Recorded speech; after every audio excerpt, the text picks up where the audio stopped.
বেড়া বকরি ছেড়ে দিয়ে লক্ষ্য রাখো, আমার নবী বেড়া বকরি দুম্বা ছেড়ে দিয়ে ঘুমায়া থাকে। লোকেরা আইসা খবর দেয়, খাদিজা গো এমন রাখাল রাখছো, বেড়া বকরি দুম্বার দিকে খবর নাই, ঘুমায়া থাকে। তাই নাকি? মা খাদিজা একদিন রওনা হলেন, দেখি কি করে ঘুমাই। যাইয়া দেখে বেড়া বকরি দুম্বা ছেড়ে দিয়ে আমার আপনার নবী ঘুমিয়েছে। বড় বড় অজগর সাপ এসে নবীজির মাথার উপর ফনা ধরে ছায়া দিতেছে। খাদিজা বলেন, না না, এই রাখালের বকরি জংলার বাগে নিবে না। খাদিজা বাড়ির দিকে যায় আর ফিরা ফিরা চায়, এটা কেমন রাখাল রে?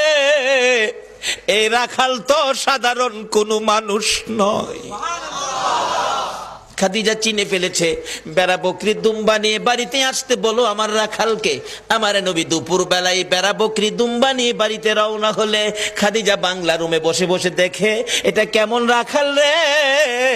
যে রাখাল রৌদ্রের মধ্যে আসতেছিল, আকাশের মেঘের টুকরা এসে রাখালের উপর ছায়া দেয়।